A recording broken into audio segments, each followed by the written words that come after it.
ओम सर्वस्वरूपे सर्वेशे सर्वशक्ति समन्विते भयवस्त्राहिनो देवी दुर्गे देवी नमोस्तुते। नमस्कार, स्वागत है आपका आचार्यवाणी में। मैं आचार्य विक्रमादित्य आपके साथ हूं और आज का विषय हमारा है कि मीन राशि वालों के लिए जो ग्रहों का परिवर्तन का योग बन रहा है, मंगल शनि के साथ योग बनाने जा रहे हैं, युति बनाने जा रहे हैं। शुक्र वहां पहले से विराजमान है आपके 12वें भाव में और यह स्थिति विश्व के दृष्टिकोण से, ज्योतिष के दृष्टिकोण से अच्छी नहीं मानी जाती। शनि मंगल की युति, शनि का नाम तो वैसे ही आते ही लोग वैसे ही परेशान हो जाते हैं और आपकी राशि के अनुसार से शनि महाराज 12वें भाव में इस वक्त चल रहे हैं और शनि के साथ साथ मंगल भी आने वाले 15 मार्च को, विशेषकर 15 मार्च को परिवर्तन कर यहां पर 12वें भाव में जाकर विराजमान होने जा रहे हैं।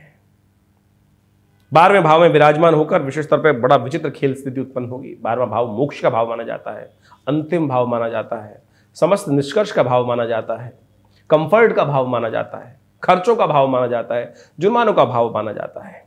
शनि वहां स्वग्रही होकर बैठे हैं। मंगल का वहां जाना विशेष तौर पर आपकी राशि के अनुसार से 12वें भाव, अंतिम भाव में जाना, शुक्र के साथ वहां भाव जाना। वैसे शुक्र का वहां बैठना मंगल के साथ जो है, अकेला होता तो बहुत बढ़िया राजयोग कारक गोचर दृष्टिकोण बनता बहुत बढ़िया तरीके से, लेकिन शनि के साथ टकराव की स्थिति ये किसी प्रकार भी ठीक नहीं है। विश्व के दृष्टिकोण से यदि देखा जाए, ज्योतिष के दृष्टिकोण से देखा जाए तो ज्योतिष के अंदर भाव चलता है कि शनि मंगल का टकराव कभी ठीक नहीं होती, कभी ठीक नहीं, का टकराव कभी ठीक नहीं होता। कहीं ना कहीं विश्व में जब भी कुछ ना कुछ कष्ट होने के योग बनेंगे, प्राकृति में अशुभ होने के योग बनेंगे ही बनेंगे। यह अशांति का योग है, कष्ट का योग है, टकराव का योग है, विस्फोट का योग है, दुर्घटना का योग है। शनि मंगल की युति जो है आमतौर पे 1.5 साल में करीब ना कोई योग बनता है। जब बुद्धिमान व्यक्ति हैं, आप जाके आज का देख लें, चेक कर लें, पंचांग को देखें, जब जब घटना घटी है आमतौर पे शनि मंगल की युति चल रही होगी, शनि मंगल का टकराव भी चल रहा होगा कुछ ना किसी स्थिति दृष्टिकोण से। वही योग बनने जा रहा है 15 मार्च को। शनि मंगल महाराज परिवर्तित हो गए शाम को 6:08 पर मंगल के साथ। मंगल जो है 12वें भाव में कुंभ राशि में जा रहे हैं, शनि के भाव में जा रहे हैं। शनि जहाँ चल रहे हैं, शुक्र वहां पहले से विराजमान है और ये जो योग बन रहा है ये करेगा आपको अशांत, ये करेगा लक्ष्य से आपकी दूरी, चीजों को आपके हाथ से निकालने के योग बनाएगा, खर्चे बढ़ाने के योग बनाएगा। और 16 मार्च को शनि उदय हो जाएंगे, करीब करीब रात को 9:41 पर शनि उदय हो जाएंगे और ये स्थिति बनी रहेगी। मंगल के टकराव की स्थिति करीब करीब 23 अप्रैल तक, 39 दिन तक, खासतौर पर 23 अप्रैल सुबह 10:05 तक ये स्थिति बनी रहेगी। ऐसे में बड़ी शांति के साथ धीरे धीरे कार्य करने की जरूरत है। देखिए मीन राशि वालों, आपकी राशि के स्वामी बृहस्पति महाराज यदि हम बात करें, वो भी शनि से दृष्ट हो गए हैं। शनि से दृष्ट चल रहे हैं। शनि अस्त थे तो वो कहीं ना कहीं अपना शुभ प्रभाव देने का योग बना रहे थे, लेकिन शनि महाराज ने अब जब 16 मार्च को शनि उदय हो जाएंगे, सूर्य से दूरी बना लेंगे अपने 12, 15, 13 अंश की, तब वो उन पर प्रभाव निष्क्रिय कर देंगे और फिर अपना प्रभाव उस पर डालकर बृहस्पति की शुभ स्थिति को, धन की आगमन की स्थिति को कहीं ना कहीं रोकने की स्थिति बना देंगे। ऐसे में आपको अपने आप को शांत करने का प्रयास कीजिए। ऐसे में कुछ खास उपाय, क्योंकि मंगल के यहां पर होने के कारण से शनि को अशांत होने के योग बनेंगे। एक बात का और ध्यान रखिएगा, शुक्र के साथ मंगल का योग जो बन रहा है, वैसे शुक्र शनि का योग किसी प्रकार भी ठीक था, चल रहा था, जो भी चल रहा था स्थिति दे रहा था, बढ़िया देता था, लेकिन यहां मंगल ने आकर क्या कर दिया है, आपके अंदर एक जबरदस्त अट्रैक्शन दे दिया है। चाहे वो दोस्तों के प्रति अट्रैक्शन हो, चाहे वो ऑपोजिट सेक्स के प्रति अट्रैक्शन हो। आपकी पर्सनालिटी लोगों को अट्रैक्ट करने का प्रयास करेगी, लेकिन उस अट्रैक्शन से कहीं ना कहीं नुकसान भी हो सकता है। लोग शत्रुताहीनता आपके मन में उत्पन्न कर सकते हैं, शत्रुता भाव लोगों के साथ बढ़ सकता है, कहीं ना कहीं क्लैश बढ़ सकता है, लोग आपके नुकसान कराने के योग बना सकते हैं। जो लोग सामने संपर्क में आ रहे हैं वो कहीं अच्छे ना हो, खराब हो, आपको चुनाव करने की जरूरत पड़ेगी और आप ऐसे में चुनाव कर नहीं पाएंगे। आपके योग जो है सामने सामने दिखाई देगा कि ये लोग बन रहा है, ऐसे ऐसे काम कर लेते हैं, लेकिन शायद वो स्थितियां आपके हाथ से लाभ की जगह नुकसान देने के योग बना सकती हैं। ऐसे में बहुत फूक फूक के कदम रखने की जरूरत है। मंगल यहाँ पर कहीं ना कहीं वैद्य कहते हैं कि आपके धर्मात्मा भाव से कहीं ना कहीं नुकसान, हल्की सी कुताही बरती है और कहीं बस घटना घट सकती है, आपको ध्यान रखने की जरूरत है।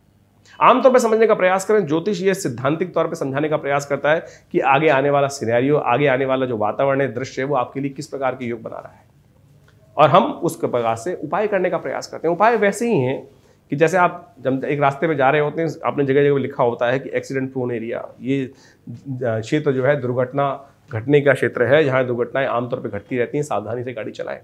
तो वही दृष्टिकोण है, ज्योतिष भी वही बता रहा है आपको। आप उस टाइम पे गाड़ी ठीक चलाने लगते हैं, थोड़ा कॉन्शियस तो पढ़ के थोड़ा सा अलर्ट हो जाते हैं, तो वही दृष्टिकोण हम बताते हैं कि ज्योतिष के दृष्टिकोण से ये समय अच्छा है, ये समय खराब है, ऐसे में यहाँ फंस सकते हैं। तो आप यदि सावधान हो जाएं तो बहुत बढ़िया तरीके से अपने ग्रहों के दुष्प्रभाव के समय को निकाल जाएंगे। थोड़ा सा एक समय, एक ट्रैवल का समय ही तो है थोड़ा सा, तो ये करीब करीब 40 दिन का समय है। उसके बाद बहुत कुछ अच्छा करने का योग बनेगा। बृहस्पति कहाँ अच्छा कर रहे हैं, शनि कहाँ अच्छा करेंगे, वो भी आपको उस वक्त बताएंगे। लेकिन तब तक ये जो उपाय कर रहे हैं इसको ध्यान रखते हुए कार्य करें। गरीबों की सेवा करने का प्रयास कीजिए, बड़े लोगों से संपर्क साधने का प्रयास कीजिए, उनसे ध्यान रखने के काम करें। बस खर्चे ना बढ़ाएं।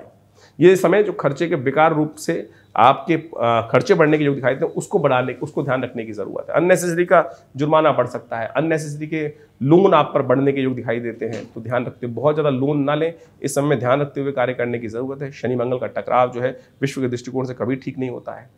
ऐसे में शुक्र का परिवर्तन होगा करीब करीब 31 मार्च को, और वो आपके लिए कुछ राहत की दिशा देगा। लेकिन ग्रह स्थिति 23 अप्रैल तक ठीक नहीं है। ऐसे में नवरात्र भी आएंगे। माँ भगवती दुर्गा की आराधना आप नित्य प्रति करें, उससे आपके लिए कष्टों को दूर करने का योग बन सकता है। शनि स्तोत्र का पाठ करें, हनुमान चालीसा का पाठ करें, सुंदरकांड का पाठ करें। ये सारे उपाय जो हैं बहुत सुंदर तरीके से आपको लाभ देने के योग बनाएंगे और आपके कष्टों को दूर करने के योग बनाएंगे। मंगल का उपाय करें, और आपकी राशि के अनुसार से हमें सबसे श्रेष्ठ दिखाई देता है कि सुंदरकांड का पाठ आप लगातार करने का प्रयास कीजिए। हमारे आश्रम पर भी हम हर मंगलवार पर सुंदरकांड इस पूरे 1 महीने कराने का प्रयास कर रहे हैं, जिससे बहुत सुंदर तरीके से लोगों के कष्ट, जीवन में घटनाएं जो चल रही हैं उससे कहीं ना कहीं कुछ रक्षा हो सके। देखिए, भगवान का नाम सदा कल्याण करने वाला है। हम सावधानी बरतें, कुछ भी करते हैं, लेकिन इसके बाद भी हरि नाम जो है वो सब प्रकार से हमारे कष्टों को दूर करता है। पता भी नहीं चलता कब सूली का वो छोटा सा कांटा, सूल हल्का सा बन के कांटा रह गया, और वो कष्ट कब आया कब चला गया। इसलिए हरिनाम का आश्रय अवश्य लेने का प्रयास करना चाहिए कि ये न कि प्रकार किसी प्रकार भी भगवान के नाम का संकीर्तन, मंत्र जप, प्रभु का सानिध्य बहुत सारे कष्टों को ध्यान करते हुए करने से दूर करने का योग बना लेता है। तो हमने भी इस समय में जो बताया आपको कि हर मंगलवार को आपकी राशि के अनुसार से भी हमें सबसे अच्छा दिखाई देता है कि शनि और मंगल का ही टकराव की स्थिति बन रही है। तो वैसे में हनुमान जी का स्तवन सबसे श्रेष्ठ रहेगा। हनुमान चालीसा का पाठ, बजरंग बाण का पाठ, और ये सब जो भी आप कर सकें बहुत सुंदर तरीके से कल्याण के योग बनाने वाला है। और हमने विवेकानंद योगाश्रम में इस दौरान पूरे 41 दिन तक के लिए शनि ग्रह शांति महायज्ञ का सुंदर कार्यक्रम रखा है। उसमें आप सम्मिलित हो सकते हैं और विशेष तौर पर अपने कष्टों को दूर करने के लिए इस यज्ञ में सम्मिलित हो सकते हैं। हमारे जो योग्य ब्राह्मण इत्यादि हैं उनके द्वारा आपके लिए ये सुंदर यज्ञ में आहुति देने की सुंदर व्यवस्था की जा रही है। तो आप सुंदर तरीके से उस यज्ञ में भाग लेकर अपने इन कष्टों को दूर करने के लिए सुंदर कार्य करते हुए कार्य करने का आप प्रयास करें। ऐसे में शनि स्तोत्र का नित्य प्रति पाठ करें। देखिए, आपकी राशि के अनुसार से विशेष तौर पर शनि का स्तोत्र का पाठ करना आपके लिए बड़ा कल्याणकारी रहेगा। शनि स्तोत्र इस प्रकार से है: ओम नमः कृष्णाय नीलाय शितिकंठ निभाय च, नमः कालाग्नि रूपाय कृतांताय च वै नमः, नमो निर्मांस देहाय दीर्घमश्रु जटाय च, नमो विशाल नेत्राय शुष्कोधर भयाकृते, नमः पुष्कल गात्राय स्थूल रोमणीय वै नमः, नमो दीर्घाय शुष्काय कालम दृष्ट नमोस्तुते, नमस्ते कोटराक्षाय दुर्निरीक्षाय वै नमः, नमो घोराय रुद्राय भीषणाय कपालिने, नमस्ते सर्वभक्षाय बलिमुख नमोस्तुते, सूर्यपुत्र नमस्ते अस्तु भास्करे भयदाय च, अधोदृष्टे नमस्ते अस्तु संवर्तक नमोस्तुते, नमो मंदगते तुभ्यम निरस्त्रंशाय नमोस्तुते। इस प्रकार से यदि आप शनि स्तोत्र का नित्य प्रति पाठ करें तो आपके जीवन के कष्ट अद्भुत रूप से, ये कहा जाता है दशरथ कृत शनि स्तोत्र है ये। महाराज दशरथ जब देवासुर संग्राम में जा रहे थे युद्ध करने के लिए, तो रास्ते में शनि के दर्शन हुए। तो शनि महाराज के दर्शन करते हुए उन्होंने इस स्तोत्र का पाठ किया। इस स्तोत्र का पाठ इतना अद्भुत है कि शनि महाराज ने स्वयं महाराज दशरथ को आशीर्वाद दिया था कि आज से जो भी इस स्तोत्र से मेरा स्तवन करेगा उन पर शनि कभी भी अपना जो प्रभाव है, नेगेटिव प्रभाव नहीं डालेंगे। तो आप भी इस समय में इसको विशेष तौर पर करने का प्रयास करें। और साथ साथ मंगल शनि की युति है तो हनुमान चालीसा का पाठ करें, हनुमान जी को चोला चढ़ाने का प्रयास करें। हर मंगलवार, हर शनिवार, जब तक ये 40 दिन का योग बना हुआ है, यदि आप ये सानिध्य हनुमान जी का लेंगे तो आपके जीवन के कष्ट दूर होने के अद्भुत योग बनेंगे। तो इस प्रकार से इन छोटे छोटे उपायों को जीवन में करने का प्रयास करें। हमारा ये चैनल विशेष तौर पर आपके लिए हमने सुंदर व्यवस्था करके बनाया है। विभिन्न ग्रहों के योगा योग के अनुसार से आपकी राशि में जो परिवर्तन होते हैं समय समय पर उसके संबंध में आपको अवगत कराने का प्रयास करते हैं। और विभिन्न योग के क्षेत्र में, पराविद्याओं के क्षेत्र में, अध्यात्म के क्षेत्र में ये आश्रम पिछले करीब 50-60 सालों से कार्य कर रहा है। विवेकानंद योगाश्रम हमारे पिता आचार्य श्री केशवदेव जी महाराज के सानिध्य में ये सुंदर कार्यक्रम चलता है। और आज भी आश्रम में नित्य 8 घंटे यज्ञ किया। भारतीय संस्कृति यज्ञ प्रधान संस्कृति है। यहाँ नित्य हमारे आश्रम पे 8 घंटे करीब नहीं तो आज भी यज्ञ किया जाता है। आप भी उस यज्ञ में सम्मिलित होने के लिए आइए विवेकानंद योगाश्रम में। हर रविवार को बड़ा कार्यक्रम रहता है, सुबह 8 बजे से लेकर 10 बजे तक। आप समस्त विधियों को जानकर, समस्त व्यवस्थाओं को जानकर, फ़ोन नंबर्स दिए हुए हैं उन पर संपर्क साध कर आश्रम से संपर्क साध सकते हैं। और हमने आपके ग्रहों योग को समझाया गोचर के दृष्टिकोण से, लेकिन इसके साथ साथ आपको भी समझ लेना चाहिए कि आपकी राशि में कौन से ग्रह योग चल रहे हैं, आपकी जन्मपत्री में कौन से ग्रह योग चल रहे हैं। और उसके लिए भी अपनी जन्मपत्री की विवेचना कराने के लिए हमारे आश्रम से संपर्क साध सकते हैं। फ़ोन नंबर्स दिए गए हैं। धन्यवाद, नमस्कार।